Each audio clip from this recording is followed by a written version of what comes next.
आपका हाथ पकड़ लेगा, और एक बार उसने पकड़ लिया तो फिर छोड़ने वाला नहीं। हम फिर कह रहे हैं कि बड़े किस्मत वाले हैं शेरघाटी के लोग, जो इस कथा से वंचित रह गया, बाद में सिर पकड़कर पछताएगा कि अपने गांव में गंगा आई थी और मैं नहा नहीं पाया, बाद में पछतावा हो। भाग्य मिला।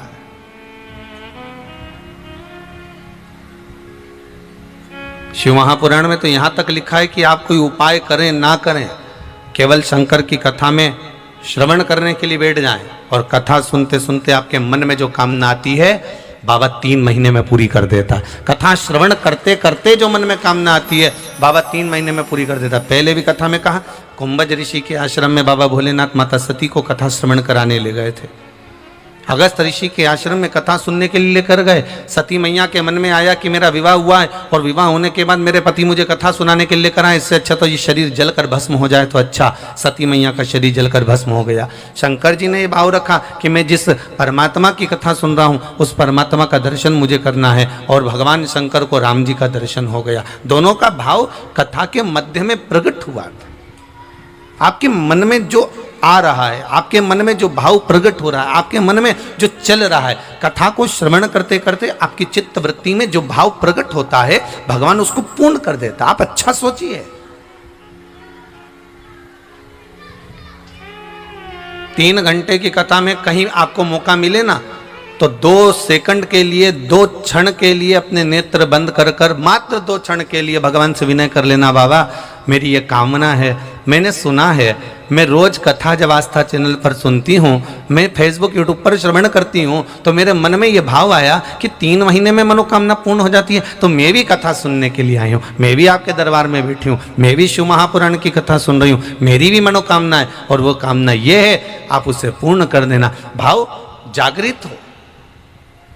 एक बहन आई है, उन्होंने लिखा है कि मैं केवल भगवान की कथा में इसलिए आई हूँ कि बाबा से विनती करने के लिए आई हूँ कि 2 साल 3 साल में मेरी शिव महापुराण की कथा हो जाना चाहिए। मतलब विश्वास लेकर है, और शिव महापुराण की कथा कोई ऐसे हो, पहले बाबा उसका भंडार भरेगा, उसकी बुद्धि सुधारेगा, फिर उसकी वृत्ति सुधारेगा, फिर उसके घर के लोगों का विवेक सुधारेगा, तब जाकर तो शिव महापुराण की कथा हो पाए। कोई कथा ऐसी हो जाती है।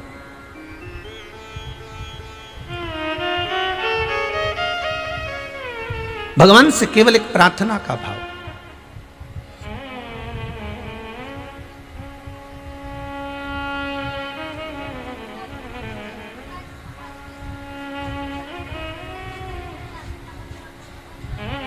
महाराज,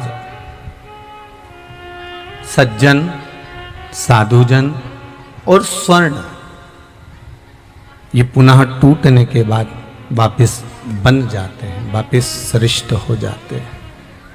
पर दुर्जन व्यक्ति, उसको एक बार अगर कुम्हार का हंडा मटका टूट गया तो वापस नहीं बनता। दुर्जन टूटने के बाद बन जाए, ये बड़ी बड़ी विचित्र बात।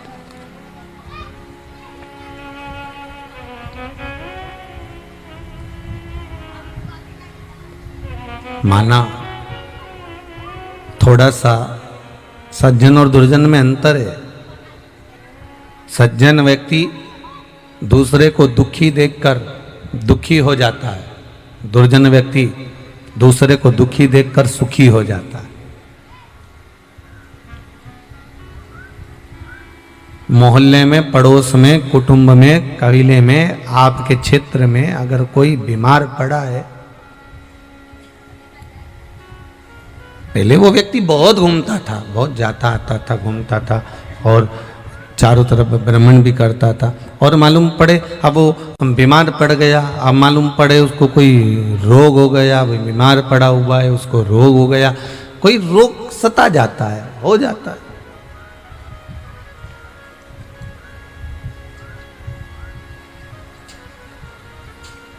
और मालूम पड़े उसको रोग हो गया और कोई व्यक्ति कह दे अच्छा है, पहले तो खूब घूमता फिरता था, पहले तो खूब इधर उधर जाती रहती थी, अब पड़ी रहे पलंग पर, मतलब उसको प्रसन्नता हो रही, मतलब ये दुर्जन है।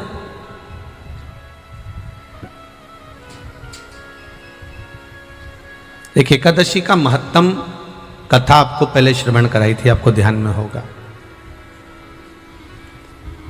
एक राजा के महल में एक सुंदर भगवान का मंदिर बना हुआ था।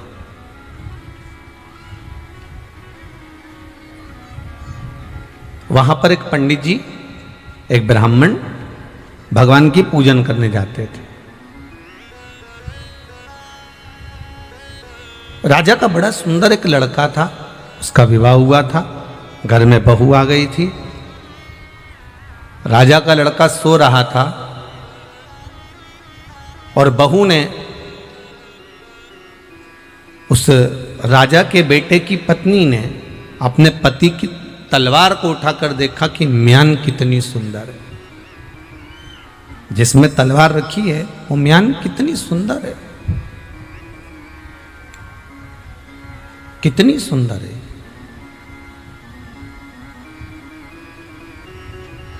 उसने सोचा तलवार की म्यान इतनी सुंदर है तो तलवार कितनी सुंदर होगी। फिर उसने तलवार निकाली।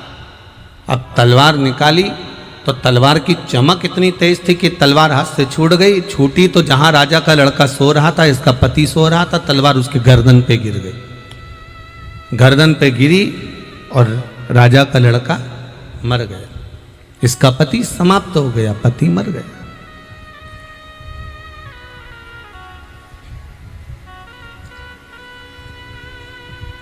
पत्नी ने सोचा कि राजा का इकलौता लड़का मेरे हाथ से मर गया, मेरा पति।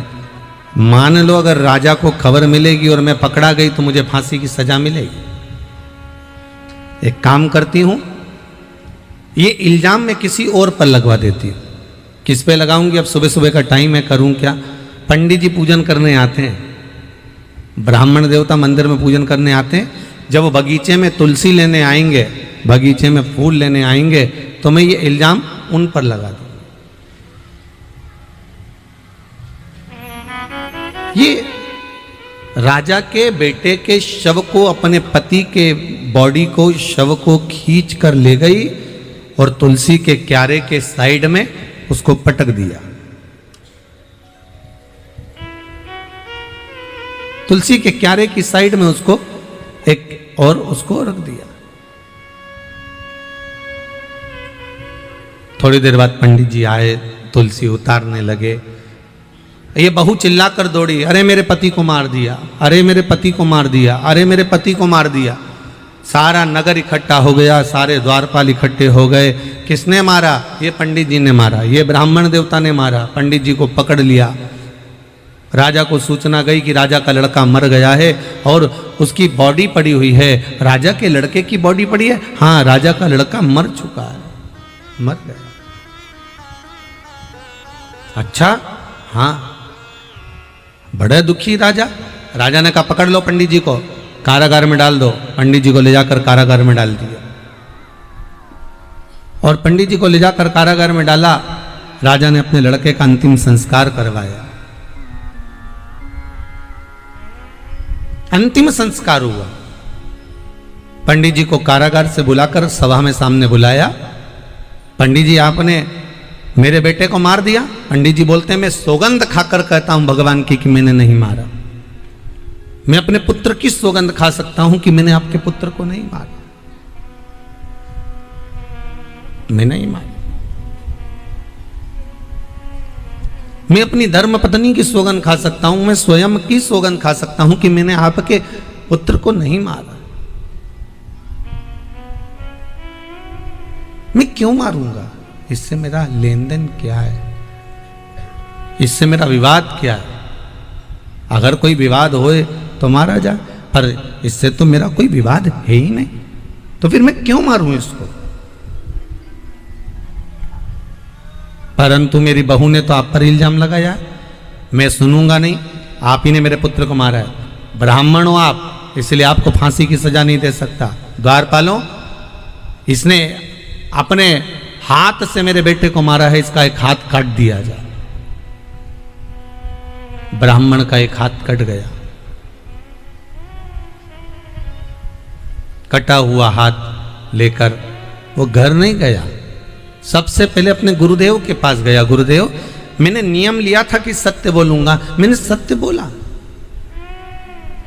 मैंने नियम लिया था कि मैं गलत नहीं बोलूंगा, सत्य ही बोलूंगा, और सत्य बोला मैंने। फिर मेरा ये हाथ क्यों कटा? गुरुजी बोले मैं तो नहीं जानता, क्योंकि मैं पूर्व में व्यक्ति के पुराना जन्म क्या था, कैसा था, किसको मालूम है भाई।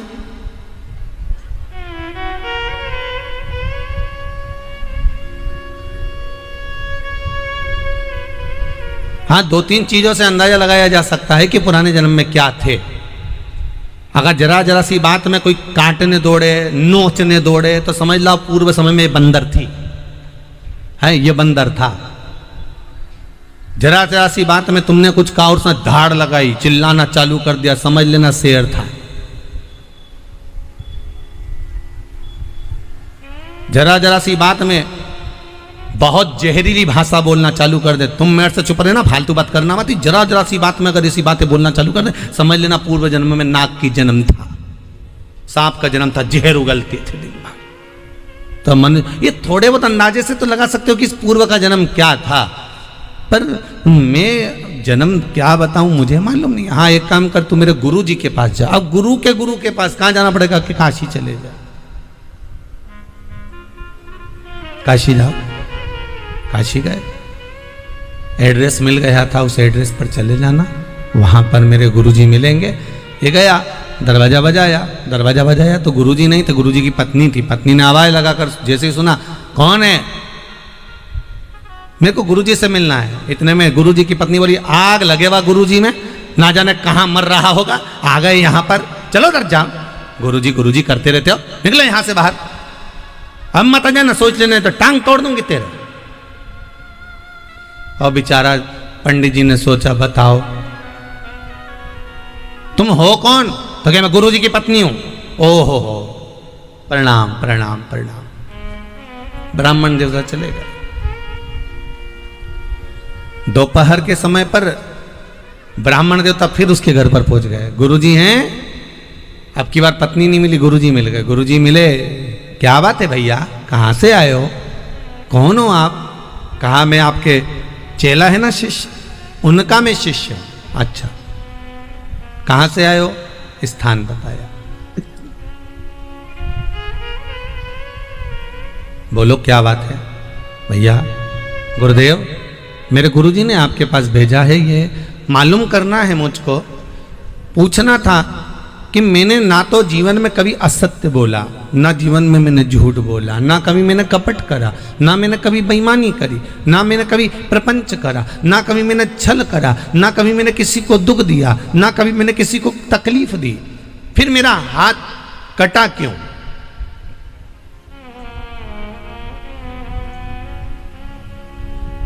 ब्राह्मण देवता बोले, पर गुरुजी ये सब मैं बाद में पूछूंगा कि मेरा हाथ कटा क्यों, पहले तो मुझे एक बात पूछना है। क्या? तुम इतने बड़े विद्वान, काशी जैसी जगह में रह रहे, सारी दुनिया तुम्हारे में, तुम्हारे इतने शिष्य सब तुमको मानते, तुम्हारे चरण धोकर पीते, पर एक बात बताओ गुरुजी कि तुमने कौन सा पाप किया कि तुमको ऐसी पत्नी मिली? ये तो बता। मैंने सुबह आया था और आपकी पत्नी मिली थी, वो पत्नी मिली, उसने क्या क्या सुनाया, ऐसी पत्नी और आपकी। इतने में गुरुजी बोले, भैया जीवन में पहली बार कोई मिला जो मुझसे मेरी गाथा पूछ रहा। तुमने पूर्व जन्म में कौन सा पाप किया था? तुमने पूर्व जन्म में कौन सा पाप कर्म करा था जो तुमको ऐसी धर्म पत्नी मिली? गुरुजी बोले, सुन, पूर्व समय में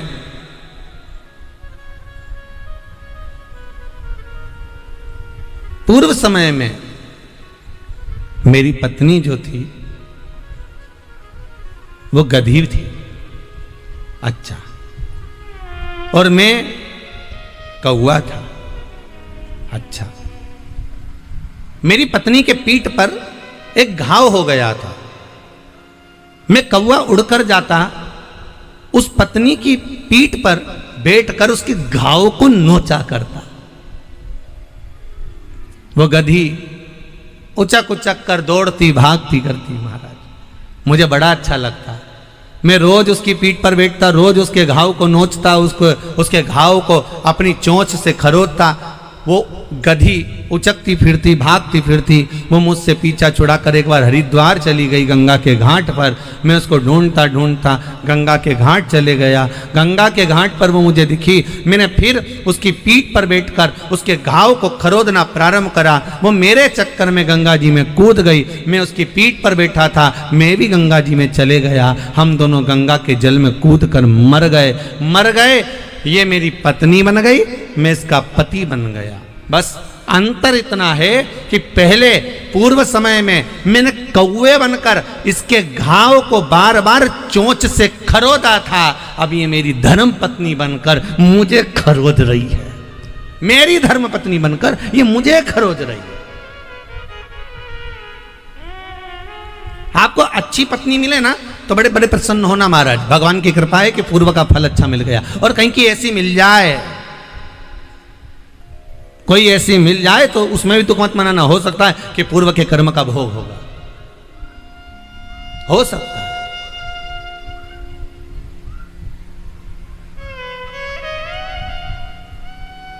एक माता जी ने लिखा है पत्र में, बड़ा सुंदर भाव है, वो भी सुन लो। उन्होंने नाम तो नहीं लिखा पर लिखा अच्छा है। महाराज जी ओम नमः शिवाय। आप हमेशा पत्नियों के लिए कहते हो कि पत्नियों को ये सब कार्य करना चाहिए, पर कभी आप पतियों के लिए कुछ क्यों नहीं कहते? इसमें लिखा है, जिनने भी लिखा बड़ा भावपूर्ण है, कोई दिक्कत नहीं। आप पतियों के लिए क्यों नहीं कहते? शिव महापुराण की कथा कहती है महाराज, एक नारी, एक स्त्री, घर की एक मां, घर की एक नारी, घर की एक स्त्री। चलो एक और सरल भाषा में समझ लो। अनसुईया मैया के दरवाजे पर सीताराम सरकार पहुंचे तो अनसुईया जी ने राम जी को ज्ञान उपदेश दिया था कि सीता जी को ज्ञान उपदेश दिया था? जम के बोलो जरा, किसको दिया था? माता सीता को। राम जी को उन्होंने ज्ञान उपदेश नहीं दिया। उन्होंने उपदेश दिया तो माता जानकी जी को दिया, माता सीता जी को दिया। माता जानकी को ज्ञान उपदेश दिया, राम जी को नहीं दिया। क्यों? सीता जी ने भी यह प्रश्न किया था, मां आप मुझसे कुछ कर रही हो तो राघव जी से क्यों नहीं कहती, मेरे स्वामी से क्यों नहीं कहती? तो अनसुईया जी ने कहा कि घर की जो नारी होती है, घर की जो स्त्री होती है, वो जननी होती है। और जननी का मतलब ये होता है कि संस्कारों को देने वाली होगी तो भारत माता, संस्कारों को देने वाली होगी तो घर की नारी, अगर विद्यावान बनाने वाली होगी तो घर की नारी, विद्वत्ता की ओर लेकर जाने वाली होगी तो घर की नारी। पुरुष को तो कमाना है, लाना है, भरण पोषण के लिए धन को अर्जित कर कर तुम्हारे हाथ में देना है। उसको सत्कर्म में लगाना, गलत कर्म में लगाना, ये आपकी जवाबदारी होती है।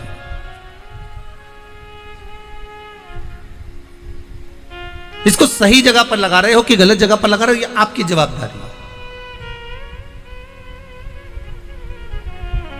उसने तो लाया और आपको दिया, उसने तो लाकर आपको दे दिया, पर उसको सही जगह पर, मार्ग में, सत्कर्म की ओर, अग्रणता की ओर आप लेकर जा रहे हो ना जा रहे हो, ये आपके ऊपर है।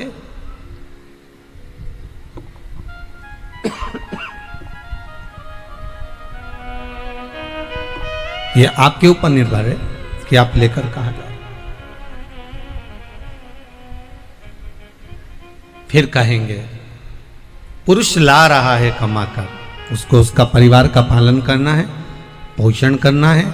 हम ये कभी नहीं कहेंगे कि आप दुकान मत जाओ या काम मत करो या व्यापार मत करो, सर्विस मत करो, व्यवसाय मत करो, सब कुछ करो। और भगवान ने जन्म दिया है, हम कह भी देंगे कि झूठ मत बोलो तो भी तुम झूठ तो बोलोगे, क्योंकि कमाना है, परिवार का भरण पोषण करना है, परिवार पालना है, तो झूठ तो बोलना पड़ेगा। हम कहेंगे कि तुम छल मत करो तो भी तुम करोगे। कोई रह तो सकते नहीं, तो कुछ रोका तो जा नहीं सकता। बस इतना जरूर कहा जा सकता है कि सारा कर्म करो, पर काम करते रहो, नाम जपते रहो, पार कर देगा वो भी कभी ना करेगा।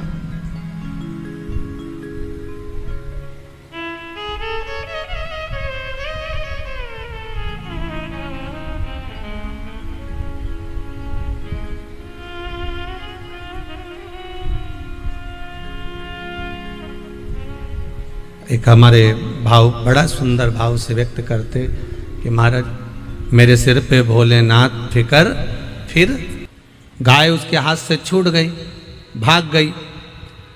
गाय भागी तो उसको ढूंढते ढूंढते कसाई तेरे पास में पहुंचा। तूने संकल्प लिया था कि झूठ नहीं बोलेगा। कसाई ने आकर पूछा तुमने गाय देखी है? तूने संकल्प लिया था सत्य बोलने का, तो तूने कह दिया हाँ देखी है। कहाँ गई?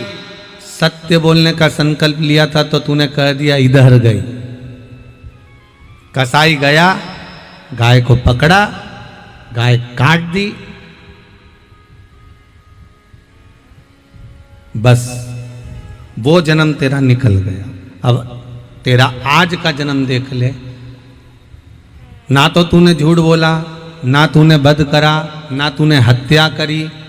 जिस कसाई ने गाय को काटा था वो कसाई राजा का बेटा बना। जिस गाय को काटा था वो गाय बहू बनी। उस बहू ने अर्थात उस गाय ने उस कसाई को, राजा के बेटे को मार दिया। उस जन्म में तूने बताया था, इसलिए जेल में भी तू गया और हाथ उठाकर बताया था कि इधर गई है, तो हाथ भी तेरा कटा। ये कर्म का भोग है, मनुष्य को भोगना पड़ता है। दूसरा नहीं भोगेगा, भोगना मनुष्य को ही पड़ेगा।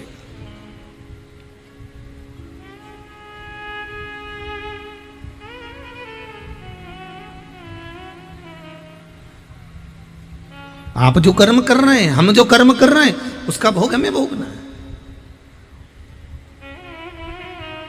दूसरा कभी नहीं भोग सकता, भोगना हमें कोई पड़ेगा। भगवान ब्रह्मदेव ने भगवान शंकर के शिवलिंग को जानने के लिए झूठ बोल दिया था। भगवान विष्णु से कहा कि आप पाताल में जाइए भगवान शंकर का चरण जानने के लिए, और मैं आकाश में जाता हूं। एक ऊपर की ओर बढ़ते गए, एक नीचे की ओर बढ़ते गए। भगवान विष्णु को भगवान शंकर के चरण नहीं मिले। भगवान ब्रह्मा जाते गए, जाते गए, जाते गए, जाते गए, जाते गए, जाते जाते जब ब्रह्मदेव को लगा कि भगवान का सिर नहीं मिल रहा, शंकर भगवान का शीश नहीं मिल रहा, तो ब्रह्मा जी के मन में ये भाव प्रकट हो गया, सिर क्यों नहीं मिल रहा, कारण क्या है? और अगर मैं नीचे जाऊंगा और भगवान विष्णु मुझसे पूछेंगे क्यों, तो मैं शंकर भगवान का सिर मिला, अगर भगवान को चरण मिल गया होगा तो मेरी तो खिल्ली उड़ जाएगी, मेरी तो हंसी उड़ जाएगी। तब ब्रह्मदेव ने केतकी के फूल को लिया, उससे कहा कि तुम चलो भगवान विष्णु के सामने चलकर कह देना कि ब्रह्मा जी को सिर मिल गया शंकर भगवान का। केतकी का फूल बोला मैं झूठ क्यों बोलूं, मेरे झूठ बोलने का फल क्या मिलेगा? तो कहा अगर तुम झूठ बोलोगे तो देवताओं पे तुम्हें चढ़ाया जाएगा, तुम्हें सुगंधित बनाया जाएगा। ठीक है। सामने से गौ माता निकल कर जा रही थी, गाय को रोक लिया, ए गौ माता रुको, रुको जरा। ब्रह्मा जी ने गाय को रोका। क्या बात है? गौ माता कहने लगी बोलिए क्या बात है ब्रह्मदेव? ब्रह्मा जी कहते हैं तुम हमारे संग नीचे चलो और मृत्यु लोक में चलकर भगवान विष्णु के सामने कह देना कि ब्रह्मा जी को भगवान शंकर का सिर मिल गया, सिर मिल गया।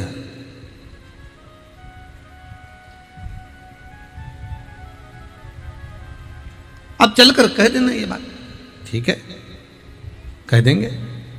पर गौ माता ने पूछा कि मैं चलकर बोल तो दूंगी पर मेरा लाभ क्या है? व्यक्ति झूठ कब बोलता है? जब उसका कोई फायदा होता है।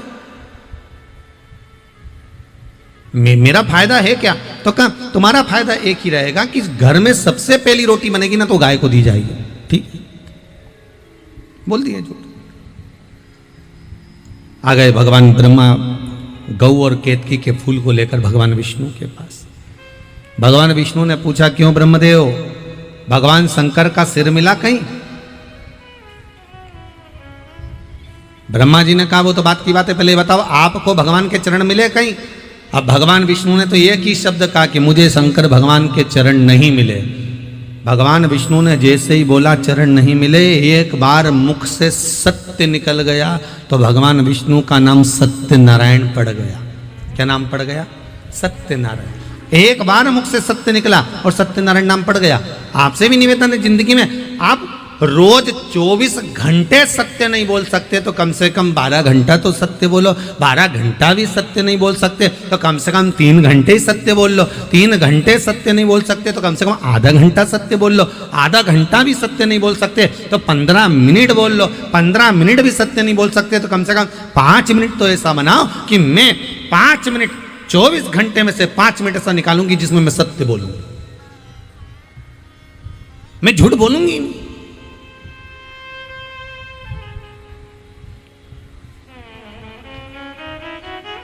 पर वो सत्य निकले तब तो।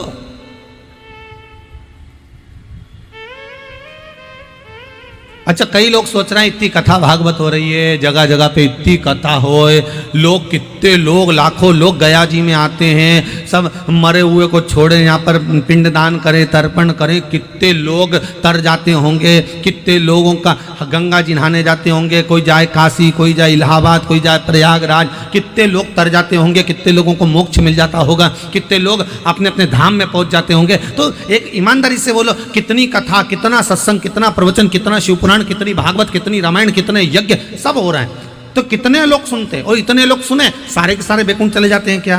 जम के तो बोलो, सब चले जाएंगे बैकुंठ?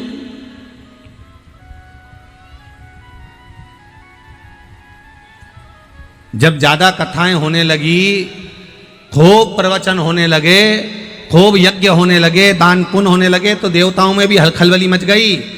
देवताओं ने मन में विचार करा, क्या हो रहा है कि बहुत कथा भागवत सत्संग चल रही, क्या होगा? लोग मरने के बाद बैकुंठ आ रहे हैं, पूरा बैकुंठ भरा गया, नरक पूरा खाली पड़ा।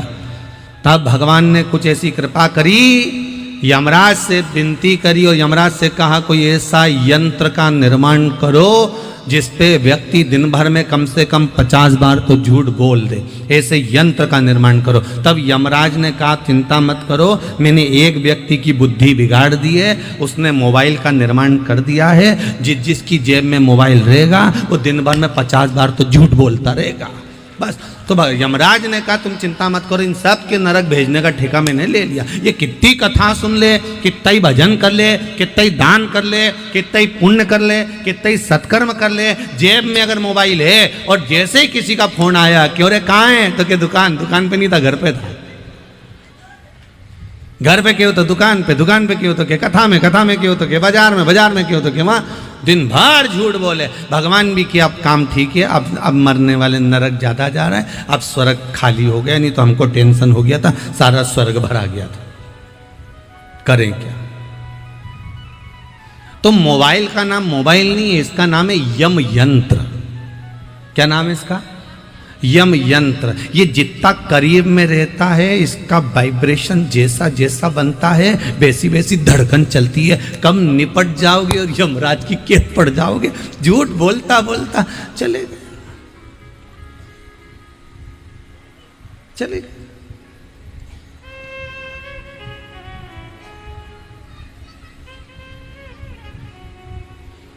अंतिम बिंदु में भी परमात्मा याद नहीं आता। अच्छा, कई लोग सोच के बैठे हैं हम मरेंगे तब राम कहेंगे, तो क्या कब राम कहोगी? जब हमारा बुढ़ापा आएगा तब। पर कोरोना महामारी में तो यही नहीं मालूम पड़ता कि कौन बुढ़ापे में गया कौन जवानी में, वो तो निपट गए तो निपट गए, कौन को मालूम?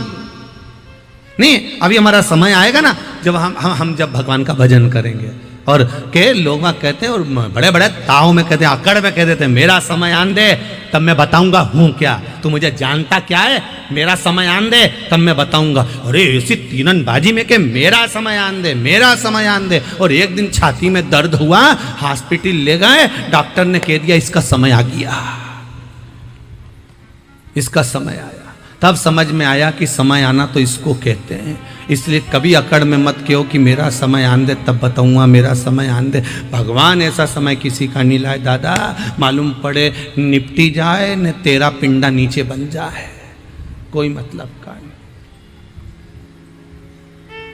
तुम ऊपर नीचे सारा घर का लोग नुक्ती और सेव खाए, पूड़ी सब्जी भजिया रायता सब निपटा है, और तुम्हारे लिए एक फोटो लगा के कंडा जला के उनमें घी शक्कर छोड़ दिया है, खाते रहो घी शक्कर। बस क्या मतलब?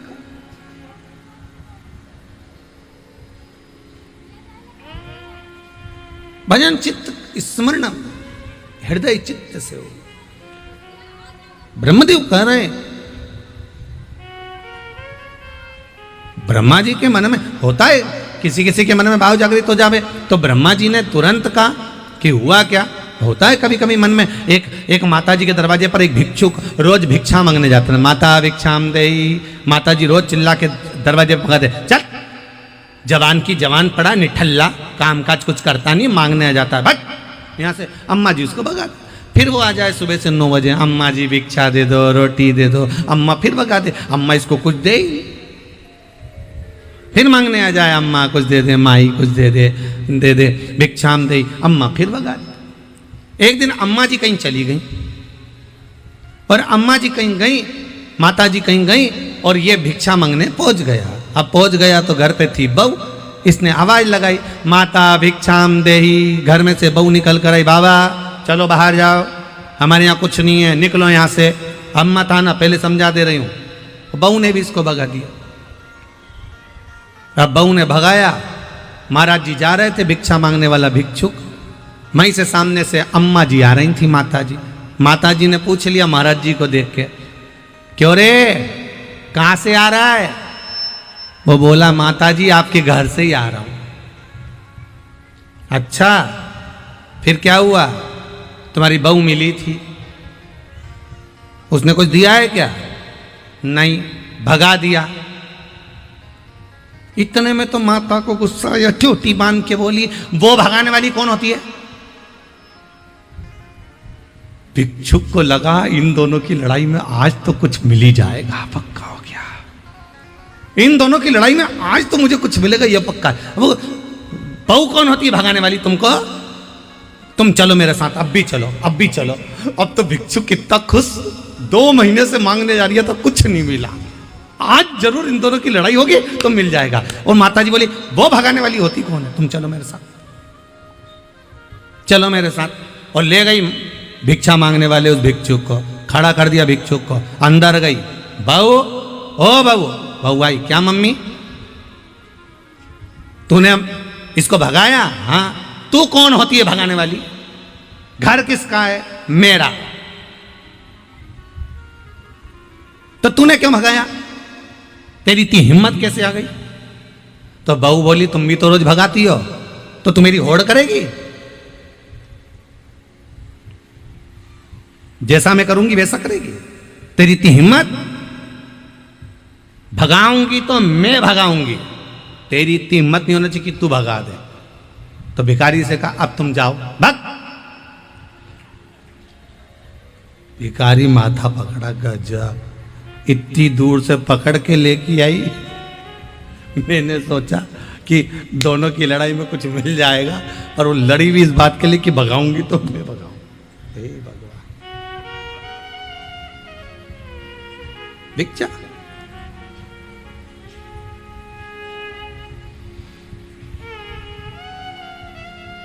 ब्रह्मदेव, आपको चरण नहीं मिला? नहीं, भगवान विष्णु ने सत्य कह दिया।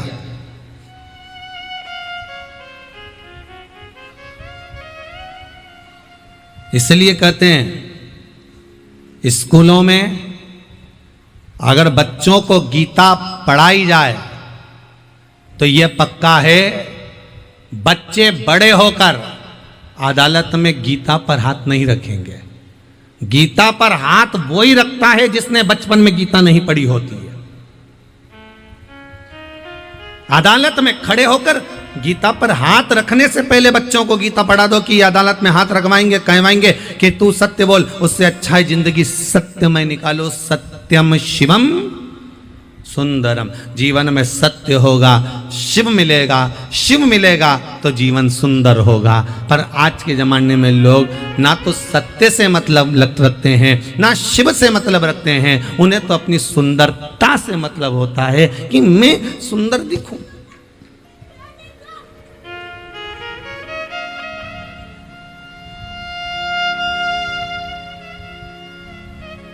बाहर की सुंदरता से दुनिया के लोग प्रसन्न हो सकते हैं, पर भगवान शंकर कभी बाहर की सुंदरता से प्रसन्न नहीं होगा। भगवान प्रसन्न होगा भीतर की सुंदरता से।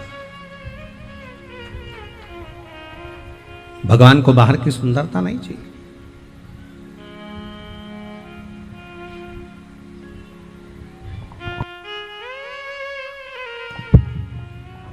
भगवान को भीतर की सुंदरता चाहिए। अब मालूम पड़े मन तो सुंदर नहीं,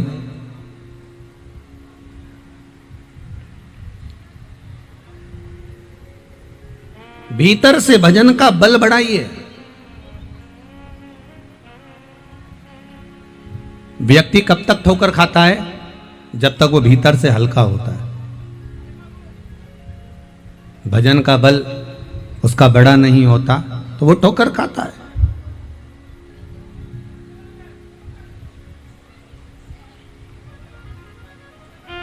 भीतर से भजन का बल बड़ा हुआ होना चाहिए।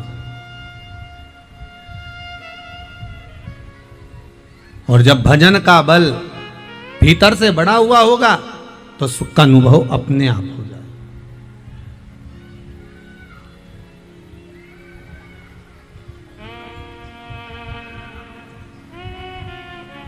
आपकी भक्ति का बल बड़ा हुआ होना चाहिए। एक माताजी ने लिखा है,